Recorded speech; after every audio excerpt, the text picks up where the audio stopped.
তাহাজ্জুদের দোয়াগুলো কবুল হওয়ার 7টি নিশানি। অথবা আপনি কি তাহাজ্জুদের দোয়ায় কাউকে চাচ্ছেন? তাহলে এই ভিডিওটি আপনার জন্য। ভিডিওটি শুরু করার আগে একটা লাইক করবেন এবং বেশি বেশি ফ্রেন্ড অ্যান্ড ফ্যামিলির সাথে শেয়ার করবেন এবং আমার চ্যানেলে নতুন দর্শক হয়ে থাকলে প্লিজ চ্যানেলটিকে সাবস্ক্রাইব করে পাশে থাকবেন। ইসলাম হলো এমন একটি পরিপূর্ণ জীবন ব্যবস্থা যেখানে বান্দা আর রবের সম্পর্ক সবচেয়ে মধুর ও গভীরভাবে ব্যাখ্যা করা হয়েছে। আল্লাহ তাআলা মানুষের সবচেয়ে নিকটবর্তী হন তখন যখন মানুষ তার সামনে একান্তভাবে দাঁড়িয়ে কাঁদে, প্রার্থনা করে, হাত তুলে মুনাজাত করে। এর মধ্যে সবচেয়ে বরকতময় সময় হল তাহাজ্জুদ, যা কিয়ামুল লাইল নামেও পরিচিত। রাসূলুল্লাহ বলেছেন, আমাদের রব বরকতময় ও মহান প্রতি রাতেই নিকটবর্তী আসমানে অবতরণ করেন। যখন রাতের শেষ তৃতীয়াংশ অবশিষ্ট থাকে তখন তিনি ঘোষণা করেন, কে আছে আমাকে ডাকবে, আমি তার দোয়া কবুল করব। কে আমার কাছে চাইবে, আমি তাকে দেব। কে আমার কাছে ক্ষমা চাইবে, আমি তাকে ক্ষমা করব। সহিহ বুখারী ও মুসলিম। এই হাদিস প্রমাণ করে তাহাজ্জুদে করা দোয়া অন্য যে কোনো সময়ের দোয়ার চেয়ে অনেক বেশি গ্রহণযোগ্য। তবে অনেকেই প্রশ্ন করেন, কিভাবে বুঝব আমার তাহাজ্জুদের দোয়া কবুল হয়েছে কিনা? আসলে আল্লাহ তাআলা কিছু নিশানি বা আলামত দেন যেগুলো দ্বারা বান্দা বুঝতে পারে যে তার দোয়া মঞ্জুরির পথে রয়েছে বা মঞ্জুর হয়ে গেছে। এখন আমরা আলোচনা করব তাহাজ্জুদের দোয়া কবুল হওয়ার 7টি নিশ্চিত নিশানি সম্পর্কে। 1 নিশানি, অন্তরে অদ্ভুত প্রশান্তি ও তৃপ্তি। তাহাজ্জুদের দোয়া কবুল হওয়ার প্রথম লক্ষণ হল বান্দার অন্তরে এক অদ্ভুত প্রশান্তি ও শান্তি নেমে আসে। দোয়ার পর মনে হয় সমস্ত দুশ্চিন্তা হালকা হয়ে গেছে। যত বড় সমস্যাই থাকুক, হৃদয়ে ভরসার অনুভূতি জাগে। আল্লাহ আছেন, তিনি আমার দোয়া শুনেছেন। এক ধরনের তৃপ্তি ও অদৃশ্য আনন্দে মন ভরে যায়। কুরআনে আল্লাহ বলেন, নিশ্চয়ই আল্লাহর স্মরণেই অন্তরসমূহ প্রশান্ত হয়। সূরা রাদ 1:3-2-8। অতএব যদি তাহাজ্জুদের দোয়ার পর মনে অস্বাভাবিক প্রশান্তি ও তৃপ্তি আসে তবে বুঝতে হবে এটি দোয়া কবুল হওয়ার প্রথম নিশানি। 2 নিশানি, চোখে অশ্রু ঝরা ও মন নরম হয়ে যাওয়া। তাহাজ্জুদের সময় বান্দা যখন একান্তভাবে দোয়া করে তখন হৃদয় নরম হয়ে যায়। দোয়ার সময় বা দোয়ার পর চোখ দিয়ে অশ্রু গড়িয়ে পড়া হলো দোয়া কবুল হওয়ার বড় আলামত। রাসূল বলেছেন, 2টি চোখকে আগুন স্পর্শ করবে না। 1 যে চোখ আল্লাহর ভয়ে কেঁদেছে। 2 যে চোখ আল্লাহর পথে পাহারা দিয়েছে। সুনানে তিরমিজি। তাহাজ্জুদের দোয়া কবুল হওয়ার অন্যতম লক্ষণ হল দোয়ার সময় হৃদয় নরম হয়ে গিয়ে চোখে অশ্রু চলে আসা। এটি আল্লাহর রহমতের ইশারা। 3 নিশানি, হঠাৎ করে সমস্যার সমাধান সহজ হয়ে যাওয়া।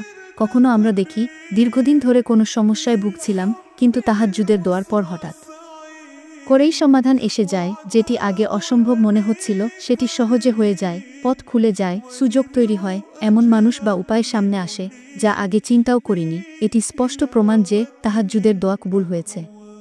কারণ আল্লাহ তাআলা বলেন, যে আল্লাহকে ভয় করে তিনি তার জন্য বেরিয়ে আসার পথ করে দেন এবং তাকে এমন জায়গা থেকে রিজিক দেন যা সে কল্পনাও করতে পারে না। সূরা তালাক 6:5-2-3-4 নিশানি, অন্তরে দৃঢ় ভরসা ও আশা সৃষ্টি হওয়া। তাহাজ্জুদের দোয়া কবুল হওয়ার অন্যতম আলামত হল হৃদয়ে আল্লাহর উপর দৃঢ় ভরসা সৃষ্টি হয়। আগে হয়তো মন ভেঙে পড়েছিল, কিন্তু দোয়ার পর মনে হয়, হ্যাঁ, আল্লাহ আমাকে হতাশ করবেন না। হতাশার জায়গায় ভরসা ও আশার সঞ্চার হয়। অন্তরে দৃঢ়ভাবে অনুভব হয় আল্লাহ তাড়াতাড়ি সমাধান পাঠাবেন। এটি আল্লাহর পক্ষ থেকে একটি ইলহাম যা বান্দাকে ইশারা দেয় যে তার দোয়া কবুল হয়েছে। 5 নিশানি, জীবনে নেক পরিবর্তন আসা। তাহাজ্জুদের দোয়া কবুল হলে বান্দার জীবনে নেক পরিবর্তন আসে। গুনাহের কাজ থেকে ধীরে ধীরে দূরে সরে আসে। নামাজে মনোযোগ বাড়ে, কুরআন পড়ার আগ্রহ জন্মায়, গীবত, অহংকার, মন্দ কাজ ইত্যাদি থেকে দূরে থাকে। দোয়ার পর মনে হয় আমি নতুন জীবনে পা রেখেছি। এটি হলো দোয়া কবুলের আলামত। কারণ আল্লাহ যখন বান্দার দোয়া কবুল করেন তখন তিনি তার অন্তরকে পরিশুদ্ধ করে দেন। 6 নিশানি, অন্যদের কাছ থেকে সুসংবাদ বা ইশারা পাওয়া। অনেক সময় আল্লাহ তাআলা মানুষের মুখ দিয়ে বান্দাকে সুসংবাদ দেন। যেমন কেউ হঠাৎ এসে বলে ফেল, তোমার চিন্তার কিছু নেই, সব ঠিক হয়ে যাবে। অচেনা মানুষ সান্ত্বনা দিয়ে যায়। ঘুমের মধ্যে সুসংবাদমূলক স্বপ্ন দেখা যায়। রাসূল বলেছেন, সুসংবাদমূলক স্বপ্ন হল নবুয়তের 4-6টি অংশের একটি অংশ। সহিহ বুখারী। অতএব যদি তাহাজ্জুদের পর এমন স্বপ্ন বা ইশারা আসে তবে বুঝতে হবে এটি দোয়া কবুল হওয়ার নিদর্শন। 7 নিশানি, যা চাওয়া হয়েছে তা অচিরেই পাওয়া বা তার চেয়েও উত্তম কিছু পাওয়া। তাহাজ্জুদের দোয়া কবুলের সবচেয়ে বড় আলামত হল বান্দা হয় সরাসরি তার চাওয়া পায়, নয়তো তার চেয়েও উত্তম কিছু আল্লাহ দিয়ে দেন। হাদিসে এসেছে, বান্দার দোয়া কবুল হয় 3 ভাবে। 1. তার চাওয়াই তাকে দেওয়া হয়। 2. এর বিনিময়ে তার কোনো গুনাহ মাফ করা হয়। 3. এর বিনিময়ে আখিরাতে উত্তম প্রতিদান দেওয়া হয়। মুসনাদ আহমাদ। অতএব তাহাজ্জুদের দোয়া কবুল হলে হয়তো তাড়াতাড়ি ফল পাওয়া যায়, নয়তো আখিরাতে মহাপুরস্কারে রূপান্তরিত হয়। তাহাজ্জুদের দোয়া কবুলের জন্য কিছু শর্ত। যদিও আল্লাহ রহমতশীল, তবুও বান্দার উচিত দোয়া কবুলের জন্য কিছু শর্ত মেনে চলা। 1. খালেস নিয়ত, শুধু আল্লাহর জন্য দোয়া করা। 2. গুনাহ থেকে তওবা করা, গুনাহর বোঝা নিয়ে দোয়া করলে দেরি হয়। 3. হালাল খাদ্য গ্রহণ করা, হারাম খাবার দোয়া কবুলে বাধা সৃষ্টি করে। 4. ধৈর্য ও অবিচলতা, দোয়া তাড়াহুড়া না করে। ধৈর্য ধরে চালিয়ে যেতে হবে। তাহাজ্জুদ হলো বান্দা ও আল্লাহর মাঝে সবচেয়ে ঘনিষ্ঠ সময়।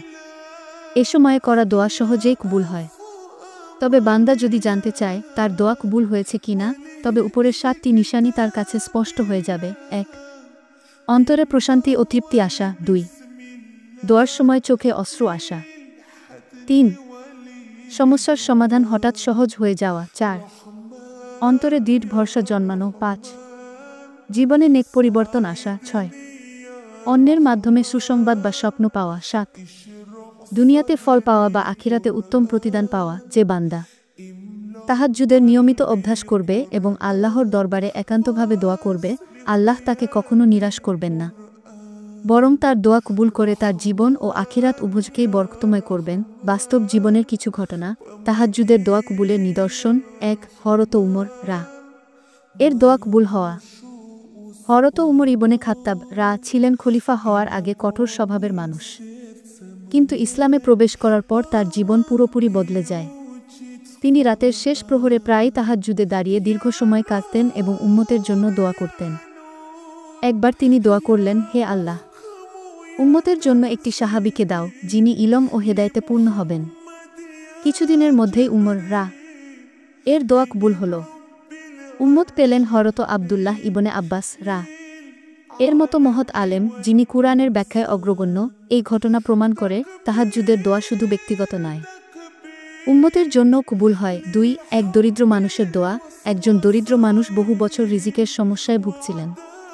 তিনি প্রতিদিন রাতের শেষ অংশে উঠে তাহাজ্জুদে নামাজ পড়ে আল্লাহর কাছে কান্না করে দোয়া করতেন, হে আল্লাহ, আমার সন্তানদের জন্য হালাল রিজিক দাও, যেন তারা অভাবে না থাকে। কয়েক মাস পর আল্লাহ তার জন্য নতুন দরজা খুলে দিলেন। হঠাৎ তিনি এমন একটি ছোট ব্যবসার সুযোগ পেলেন যেটি থেকে প্রচুর বরকত হল। তিনি বলতেন, আমার ব্যবসার মূলধন ছিল তাহাজ্জুদের অশ্রু। এটি দোয়া কবুলের জীবন্ত আলামত। 3. সাহাবী আবু হুরায়রা রা এর অভ্যাস। আবু হুরায়রা রা ছিলেন হাদিস বর্ণনাকারীদের মধ্যে শীর্ষস্থানীয়। তিনি রাতে তাহাজ্জুদে দাঁড়িয়ে আল্লাহর কাছে প্রার্থনা করতেন, হে আল্লাহ, আমি যেন কুরআন ও হাদিস ভুলে না যাই। আল্লাহ তার দোয়া কবুল করলেন। আজ পর্যন্ত তার নাম ইসলামের ইতিহাসে অমর হয়ে আছে, কারণ তিনি হাজার হাজার হাদিস বর্ণনা করেছেন। তাহাজ্জুদের দোয়া কবুলের রহস্য। তাহাজ্জুদে বান্দা একান্তভাবে দাঁড়ায়। রাতের অন্ধকারে সবাই ঘুমিয়ে থাকে, তখন একজন বান্দা একা জেগে আল্লাহর কাছে হাত তোলে। এই সময়ে আল্লাহর রহমত এত নেমে আসে যে আসমান ও জমিনে তার প্রতিফলন পড়ে। রাসূল বলেছেন, রাতের নামাজ হলো সৎ মানুষের অভ্যাস, আর এটি বান্দাকে তার রবের নিকট নিয়ে যায়, গুনাহ থেকে বিরত রাখে, গুনাহ মুছে দেয় এবং শরীরকে রোগ থেকে দূরে রাখে। তিরমিজি। অতএব যে বান্দা তাহাজ্জুদে দোয়া করে সে শুধু দুনিয়ার সমস্যার সমাধানই পায় না, বরং আখিরাতের জন্য প্রস্তুত হয়। উপসংহারে তাহাজ্জুদের দোয়া কবুল হওয়ার 7টি নিশানি আমরা বিস্তারিত আলোচনা করেছি। এর সাথে বাস্তব উদাহরণগুলো দেখায় যে যারা নিয়মিত তাহাজ্জুদে দাঁড়িয়েছেন, আল্লাহ তাদের দোয়া ব্যর্থ করেননি। তাহাজ্জুদ হল অন্তরের অশান্তি দূর করার ওষুধ, জীবনের সমস্যার সমাধানের চাবি, আখিরাতে মুক্তির পথ। অতএব যে বান্দা আল্লাহর দরবারে কান্না করে দোয়া করে সে অবশ্যই কোনো না কোনোভাবে ফলাফল পায়, কারণ আল্লাহর প্রতিশ্রুতি, তোমরা আমাকে ডাকো, আমি তোমাদের ডাকে সাড়া দেব।